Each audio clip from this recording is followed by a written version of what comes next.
Hello you guys and welcome back to my channel. This intro is being recorded on a different day to the rest of the video that you're going to see, just because I had to shoot this little intro because I know my comment section is going to be like inundated with this topic. So I was like, okay, I might as well just beat y'all to the chase. Yes, The Walking Dead season 10 finale has been delayed. It was announced on Twitter by, I think Greg Nicotero confirmed it on Instagram, and then The Walking Dead's official Twitter account put it out there. So the season 10 finale is not gonna be airing as it was supposed to. And then the actual finale has been pushed. There isn't a date yet. Now I've seen a lot of people saying that, how can you be this close to the episode airing and not have it filmed? That's not the case. It is filmed, it's done. But like, there's post-production that needs to be completed, like sound effects, hard sounds, music, special effects, editing, clipping stuff. There's a lot that goes into finishing an episode after the acting has been done, you know? So all those guys can't finish their work if you're working from home because they don't have access to the resources that they need to finish it. So as much as it sucks, and it really does, and this year is just, it's just the year that keeps on giving, and not in a good way. The health and safety of everybody is the utmost concern right about now. You know, as I have said in a recent video, if at all possible, please do stay home. Social distancing is incredibly important at the moment. Keeping your hands clean, keeping yourself as away from others as you can is so crucial. I can't even stress. If you are somebody who cannot stay at home, if your job requires you to be out and about, so if you're a healthcare worker or if you work in supermarkets or pharmacies, you are somebody keeping everything running right now. So thank you so much for going out there and doing your thing and keeping things going. But if you're somebody who can work from home, then do, because it makes the world of a difference. If we all work together and get through this terrible shitty time, things should hopefully be back to normal and safe again soon. But it is going to take some soldiering on and just... Now, another point that this brings up is season 11. The show usually shoots at the beginning of summer, so around May, give or take a few weeks, usually is when they start shooting. Now, I don't know what it's like in Georgia, but I personally don't see them being able to start production then, because with the rate things are going right now, everything is up in the air. Nobody knows what's going on really, or when things are going to be getting back to normal. So there's a possibility that season 11 could be delayed slightly too, depending on how soon everybody's allowed back to work. But yeah, the sooner we stop this shit and slow this shit, the sooner everything can resume again. And yeah, The Walking Dead World Beyond's premiere date has been pushed also, which is the new spin-off show. In case you guys didn't know, that's not going to be airing as was scheduled for April, I think it was. I think that was supposed to be premiering the same night The Walking Dead finished. So, it sucks, but the safety of everybody, I think, is more important than anything right now. Keeping the cast and crew safe and ensuring that everything is just done right, if you guys get me, is the most important thing for now. So, as much as it sucks and as pissed off as I am, it is the best thing. So yeah, that is it for this little intro. The rest of the video I look very different because it was shot on a completely different day. But I just thought I would get that in there because, yeah, yeah. Enjoy the rest of the video. Same hairband, but a different day. So hello you guys and welcome back to my channel. Today's video is kind of an unplanned, kind of on the hop video, I suppose. I wasn't really planning on doing this, but I mean, I kind of got inspired. So, you guys know I get a lot of wild comments, right? If it's not about, you know, the accent, it's about, please shut up, you talk too much. And I'm like, yeah, right, that's fantastic. There's the other kind of section which falls into more character groups. So this would be characters, people who love or hate characters, blah, blah, blah, blah, blah. You guys know what I'm saying. And a lot of the time I'm just like, yeah, okay, whatever. Let things roll, because people have opinions and they're entitled to share them. But I got a comment last night and it was like, I was like, oh, dude, okay. You guys know Negan is a really polarizing character. He splits people down the middle. You love him or you hate him, or you hate to love him, whatever the fuck your reasoning is. And I always kind of say that. I'm like, well, yeah, you're entitled to your own opinions. Away you go, you know? But someone left a comment saying, whoever roots for Negan, who bashed the heads of Glenn and Abraham and enjoyed it, is a pure psycho and needs to see a therapist. Okay. So, I decided to post this screenshot to Twitter with the name blurred out, just for privacy reasons, and I wanted to get your guys' thoughts, because I know a lot of you follow me on Twitter, and I knew it would start the discussion, and we could all talk about it. You know, I do love hearing people's thoughts on him. Why do you love him? Why do you hate him? Why are you in the middle? You know what I mean? And on my channel, we've talked a lot about stuff like that in the past. But wow, Twitter's a whole different kettle of fish, let me tell you. So, you have people on the side of character development. People saying, well, Negan, yeah, he did everything he did. You can't unwrite history. He did that stuff. But he has changed. He has made leaps and bounds, and he's done this, that, and the other. He saved Lydia. We saw him talk to Aaron. We saw him talk to Michonne. We saw him kill Alpha. There's all these things he's done. And it's like, yeah, he has done them. He's done some good deeds. Does it make him a good person, though? I don't know. And then you have people on the side of, I agree. He bashed Glenn and Abe's head in. He's so fucked up. He's evil. Fuck him. You know, and anyone that likes him is just twisted. Now, the problem I have with this, right, is it is a TV show, but it's a TV show that means a lot to a whole lot of people. A lot of people love the show. Hello, I'm one of those fucking nut jobs. You can't hate a character just because they're bad. And if you do, then the actor or the character is doing a pretty good job at what they're supposed to be doing. Look at Alpha, right? I fucking hated Alpha. I did not want her to win at anything. I did not want her to get anything she wanted, basically. That's the sign of a good character, because I fucking hated the bitch, and there was no grey area for me with her. Samantha Morton did an incredible job with her. Wow. Didn't change the fact I hated Alpha.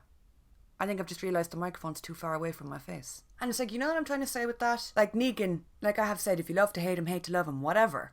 He still gets a response from viewers, from comic readers, whatever the fuck, whatever medium you're into, or media you're into.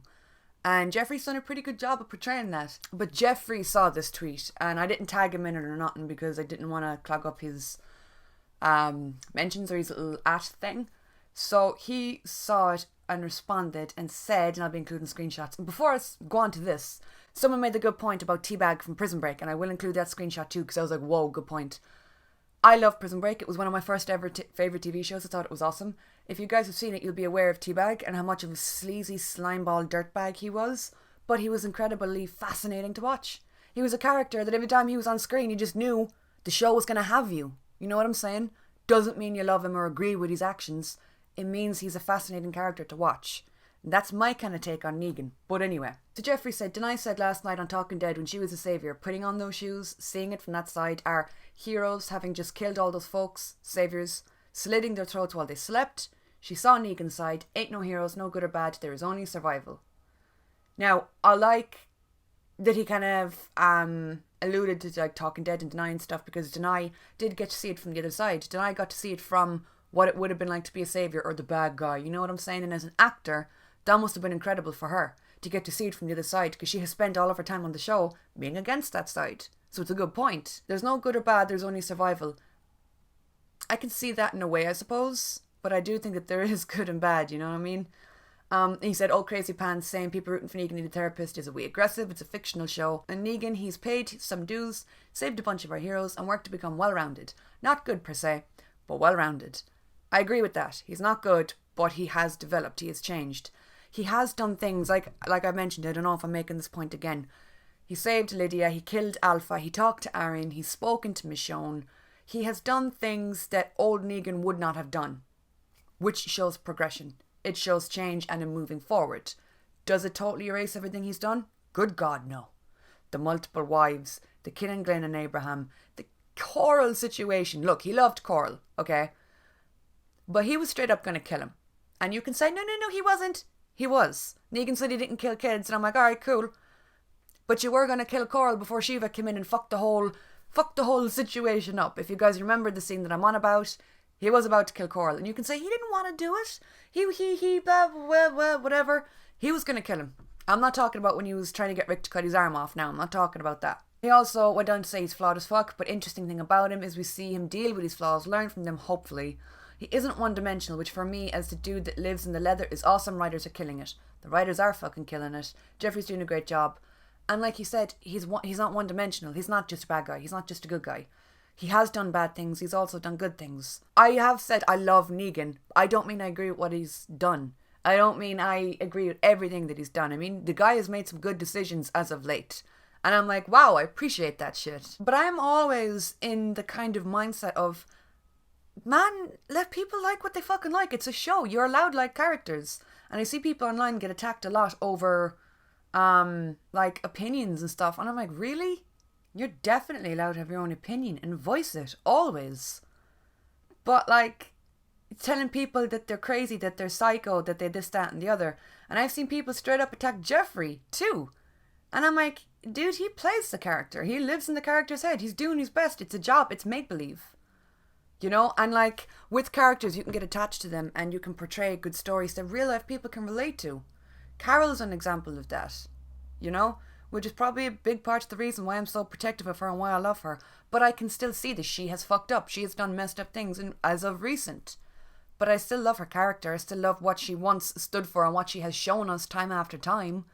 You know? Yeah, she's made a few decisions recently and I'm like, oh, honey bunch, what are you doing? But the point I'm trying to make is opinions are great. They really are. And you can express yours in so many different ways. But telling people they're crazy, telling them straight up you're wrong for having an opinion. It's like, dude, opinions are subjective. And I'm not even talking about me here. You know what I'm saying? Because, dear God, I get told on the weekly, you didn't notice this one thing? You're fucking dumb. And I'm like, right, okay, Sherlock. You talk too much. You're too annoying. Okay, fine. You like this character or you don't like this character? Fuck you. Again. Okay, fine. And I kind of deal with it because people are entitled to their own opinions, you know? And you whatever, it is what it is. But yeah, I guess last night it was just interesting to see people respond to this and see the passion come out with people. I like Negan. I love Negan. He's a fantastic character, well written, interesting, splits people and gets people talking. And I like that. And my opinion on him has changed and dipped and gone in and out and upside down and been turned all over the place since he came into the show, which I think is fascinating to watch. And that's why I enjoy watching his character on screen. But yeah, I wanted to get your guys' opinions. What do you think? A lot of people hate Negan. I get that. I understand that. But do you think that change is possible? Do you think character development is possible? Which in itself sounds like a kind of dumb enough question to ask because character development is a thing for a reason. You know what I'm saying? People are supposed to change and grow and adapt and constantly keep moving forward. Otherwise they fall flat, they go stale and they get boring. That's not excusing anything that's happened in the past with Negan, obviously, like I have touched on a while ago. The wives, the killing of people, the give me half your shit. He's done super messed up stuff. Yeah, I mean, another point I wanted to make just before I go is like with the multiple wives thing. He did that. There's no taking that away. He had multiple wives and he gave them an option. But like, wasn't much of an option, you know. Technically, yes, they had the choice, but at the same time, they didn't really have a choice. This top is off center and it pisses me off. This is a vintage Pirates of the Caribbean shirt, by the way. I've had this shit since like the first movie came out and is my prized possession. One of my prized possessions. The wives thing, super shady. Oh my God, not good. I don't like that shit at all. That's that. But as we saw in a later episode, he saved Sasha from a pretty bad fate with a dude. Is that just an example of a guy doing a good deed? You know? Doesn't necessarily make him a good guy. It's interesting. I kind of look on Negan as just somebody who has made a lot of decisions in his lifetime. And most of them have been fucking terrible. I would lean more towards he's a bad dude that is capable of good decisions and is capable of trying to be better. If that makes sense. And yeah, that's it. And I wanted to clarify, I didn't make that original comment. Someone commented that on my channel. I think I've just had enough of the internet for one day. But I just thought it would be interesting to pass on to you guys to see what you think. Again, please keep it polite. Keep it kind. I just thought I'd bring the conversation back here to YouTube, to you guys. So yeah, thank you for watching. If you'd like to see more videos, I have a Patreon where I do reactions to The Walking Dead, The Boys, Superstore, Ash vs Evil Dead, Lucifer, and with an E, Peaky Blinders, movies, gameplay, a lot. So check that out. The link is in the description down below. The link to my Twitter is also down in the description down below, where Twitter's just been popping off for the last few hours for me. I'm kind of avoiding it because I'm like, wow, there's so much going on.